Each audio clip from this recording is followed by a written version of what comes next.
We are going to be turning this photograph into a cartoon following 4 easy steps: outline, painting, dark shades, and highlights. Please, if you enjoyed the video, leave a like down there. That supports the channel a lot, makes it reach out to more people who love to learn this stuff, and subscribe so you don't miss out on my daily content. Okay, so we're going to start by tapping on the plus icon. Create a new canvas. I'm using 4000 by 4000 pixel because that's a really decent size. Now I tap on the range tool, going to add and insert the photo. I'm going to be using this girl's photo right here. So I'm just going to fit to canvas, then I'm going to rescale this a little bit. Then I'm going to tap on the range tool, canvas, crop and resize. So I'm just going to crop out those white edges. Now I got my canvas all set up. I'm going to go into my layers, tap on 2 fingers and slide down the opacity of the photo layer. Now create a new layer, choose black. And now when I draw the lines, you can see it clearly compared to if I had my photo opacity all the way up. Like if I draw a line right now, you can't really see the line that clearly. So you gotta reduce the photo opacity so you can see your outline properly. That helps a lot. Alright, so now we're gonna go back to the outline layer, then start doing the outline. I'm gonna reduce my size, my brush size, so it is not too big, not too small. So you can choose whatever brush size fits your style. So I'm using technical pen. These are all my settings for the technical pen. I don't really change much. I only change my streamlining. The streamline, I only put off streamline all the way up, and that's just it.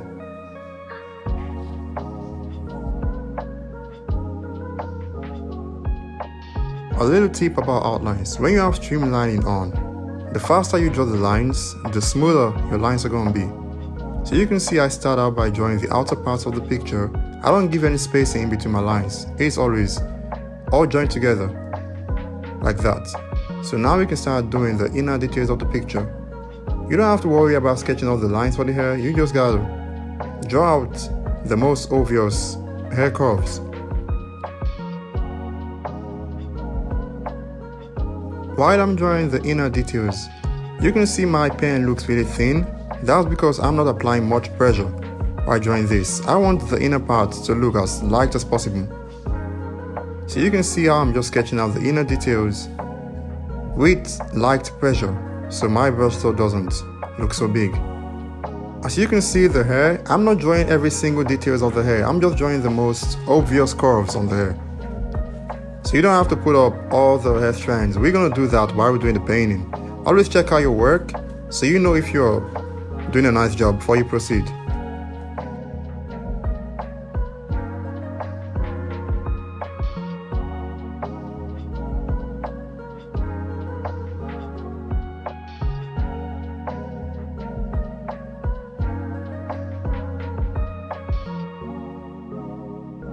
I want to say something about the way I draw eyelashes. I draw the eyelashes with less pressure in the beginning and more pressure at the end, because I want the end of the lashes to be thicker than the beginning of the eyelash. And also I do not connect the eyes together. I use really a tiny pressure to draw, like the bottom eyelids. So I'm going to show you this again in the second eyes. I draw with light pressure, then make the edge thicker. Then I don't connect the bottom parts. This is how I do my eyes, so that's why they look like this. And I can start putting on the little lashes. You don't have to do that if you're not that confident of doing it yet, but this is how I do my eyelashes. I never connect the whole eyes together.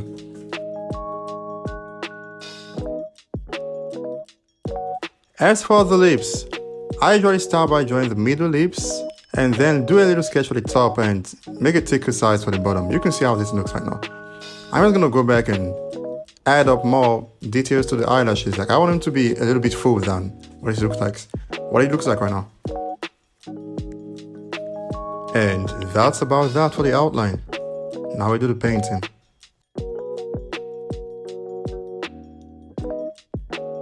Whenever I'm doing the painting, I always add up a reference. So now I'm going to go back into my outline layer, tap on the select tool, use automatic, then tap on the background of the picture. Now I'm going to tap on freehand and also invert this. So now I'm going to go back and create a new layer under my outline, choose a nice color for the skin, and keep testing out this color till I find what's best. Also, I don't pick up the color from the original picture because that's going to look weird. You gotta learn how to mix colors yourself. So now with all that being done, I'm going to go back into my outline layer again and then turn my outline to a reference. So now we create a new layer and we can start painting the dress. So now I'm going to create a new layer for the hair. I'm going to turn off my referencing because I'm going to be like painting the hair manually. So I'm going to choose a nice color for the hair. So the reason why I'm doing this manually is because my hairlines are really light, and if I should use the reference to fill the hair, it's going to fill out of the hair and maybe get into the face and wherever. So I'm going to do this manually.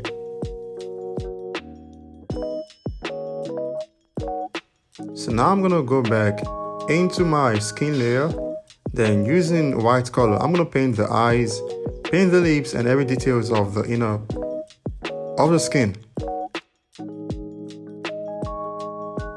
So I'm going to be drawing the top lip in a separate layer, and also I'm going to draw the bottom lip in a separate layer as well. I'm going to tell you guys why I'm doing this in a bit. Okay, so now I'm going to alpha lock the top lip, and using my soft airbrush, I'm going to spray the same color I have on the bottom lip on the top lip using my soft airbrush. So this is why I have them on different layers, so I can alpha lock and do this easily. So now I'm just going to merge back the layers and then create a new layer for the smooth shading. Now I'm going to hold on one finger to pick the skin color. Using my soft airbrush still, I'm going to like make the color more saturated, make it a little bit red, and then I'm going to spray around the dark areas of the picture. I'm just going to do like soft shades around the dark areas of the picture. This is to bring up a little bit of definition into like the face structure before we start doing the in-depth shading. Time for the first dark shades. I'm going to create a new layer above the smooth shade layer. I'm just going to make this a little bit darker into the right and add a little bit of red into the color. So now I'm going to use my technical pen again and start testing out my colors till I find what's actually best. Okay, I think I'm okay with this. So I'm going to delete that, turn off the smooth shade layer, the lip layer, and also the skin layer. I'm going to turn on the picture layer and create a new layer above the smooth shade layer, and then I'm just going to start tracing out the dark parts of the picture. While tracing the shading, you don't have to make it look exactly like the picture. You just have to make it look real smooth and beautiful. That's the goal. It doesn't have to look exactly like what's on the picture.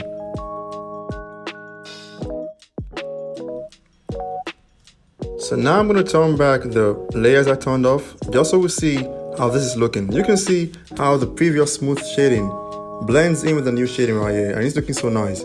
So now I'm going to use my eraser as a soft airbrush to soften some of the like shadings I did on the face. You can see I'm spraying this around the cheeks right now. I'm softening the cheeks, the shading on the cheeks, and we can go ahead and start the next dark layer. Okay, so I'm going to be choosing a darker color. I'm just going to slide down diagonally into the right, then make it a little bit red, create a new layer, and then start testing out my color. This looks nice already, so I'm just going to turn off every other layer and then turn on the picture layer. So now I'm just going to be tracing out the darker shades from the picture.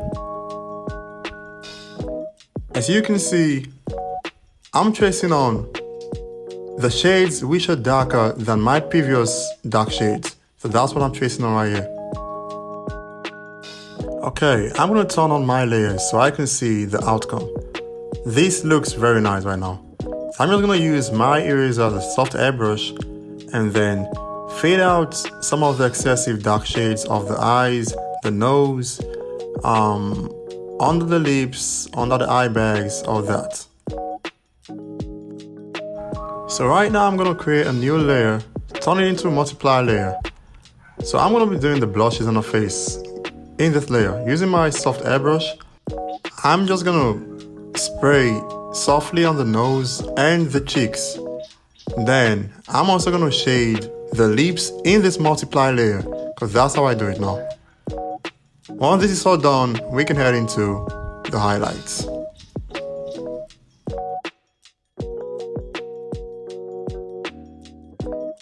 Now for the highlights, I'm gonna do this on a new layer. Pick up my skin tone and make it lighter upwards diagonally to the left. So now I'm gonna use my technical pen and then start looking at the reference and adding up the most obvious highlights. You can see that on the nose and somewhere around the eyelids on the top lip. Now I'm going to use my soft airbrush and spray around the light areas of the picture.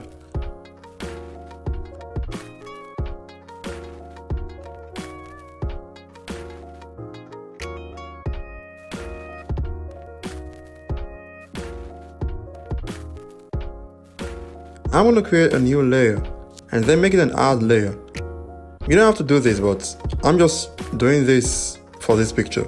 So now I'm going to use a soft airbrush and spray some light shades on the lips and just to see the looks of it.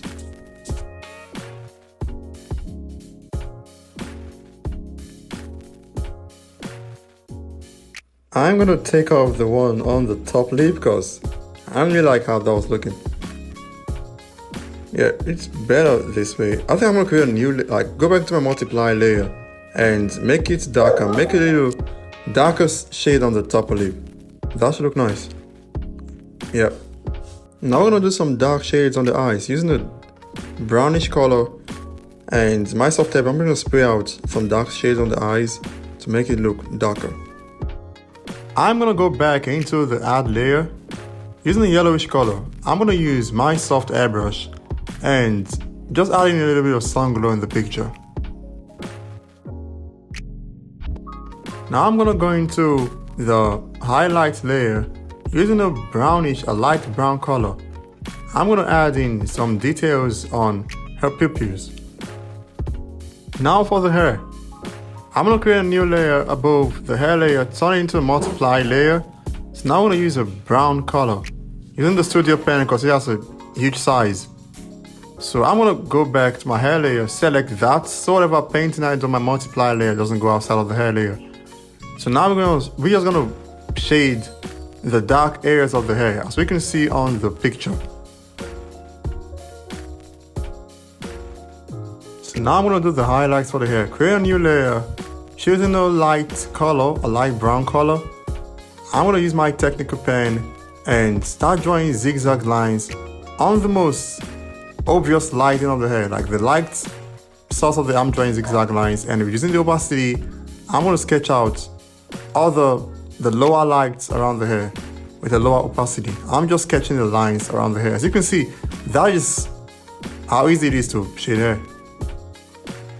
I'm going to create a new add layer. So I'm going to be doing the glow on the necklace with this layer. I'm gonna go back on my glow layer, select that, go back to the add layer, and then use a gray color. It's gonna be light. So I'm gonna shade around the necklace to add up some glow. Okay, I'm gonna go back into the multiply layer and choose a yellowish color because we're about to shade the shirt. I'm gonna use a studio pen again and start making the shading for the shirts. So now I'm gonna reselect the flat skin layer, then go back into the highest add layer. So now I'm gonna use like a light yellowish color. Choosing a texture brush, I just want to add in some little glow flare around the picture, around the necklace, around the hair and the shirt too. So this is the final outcome.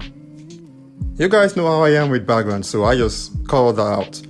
So I mainly just added the halo and also a little reflection of the halo on the hair. So that's just basically it. Again, if you enjoyed the video, You can show your support by smacking the like button, because that helps the video reach out to more people who are interested in stuff like this. And also you can subscribe so you don't miss out on the future videos. Catch you on the next one.